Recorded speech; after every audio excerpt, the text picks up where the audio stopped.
Assalamu alaikum wa rahmatullah wa barakatuh. Bonjour. À chaque mois béni de Ramadan, une question revient souvent dans le débat public. Que signifie jeûner aujourd'hui dans une république laïque comme la nôtre? La réponse mérite mieux que des slogans ou des crispations.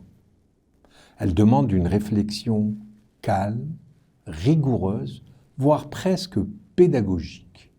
Car le jeûne n'est pas simplement un rite, c'est d'abord et avant tout un exercice de maîtrise de soi.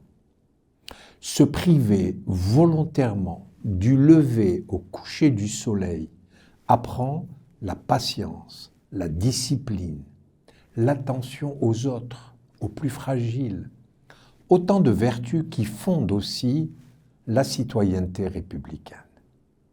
Dans cette fatigue acceptée, dans l'effort silencieux, dans le partage du repas du soir, se dessine une éthique du vivre ensemble. Le Ramadan rappelle que la liberté ne consiste pas seulement à faire ce que l'on veut, mais à savoir se contenir pour mieux vivre avec les autres. On parle souvent de la devise républicaine, liberté, égalité, fraternité. Or, d'une certaine manière, ce mois de Ramadan en ravive chaque année le sens profond de ce triptyque. L'égalité par la faim partagée, la fraternité par les élans de solidarité et la liberté par un engagement spirituel volontaire. Rien de tout cela n'entre en contradiction avec la laïcité. Au contraire, la laïcité garantit que la foi demeure une conscience personnelle et non un pouvoir qui s'impose. Depuis maintenant plus d'un siècle, l'islam en France s'est enraciné, structuré, exprimé dans la langue et le cadre républicain.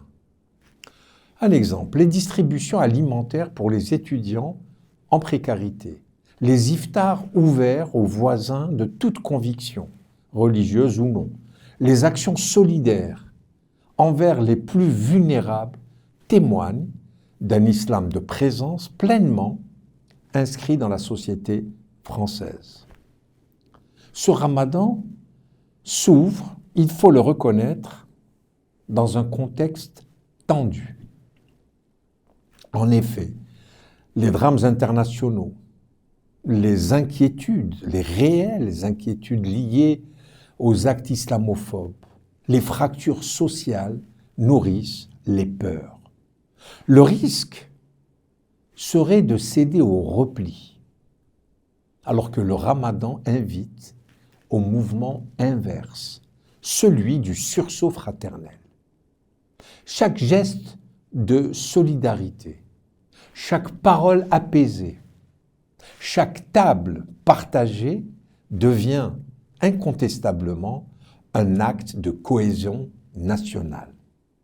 Car la fraternité, elle ne se décrète pas, elle se construit pas à pas. Peut-être est-ce là la leçon la plus simple de ce mois béni de Ramadan. Une société tient moins par la surveillance que par l'éthique intérieure de ses citoyens.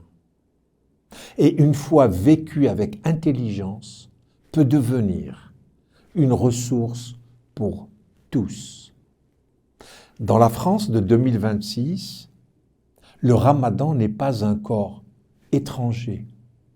Il est l'une des respirations de la nation. À nous, ensemble, d'en faire une occasion de lucidité, de dignité et de fraternité. Sahaf Torkum, Sahar Mankum, et à la semaine prochaine.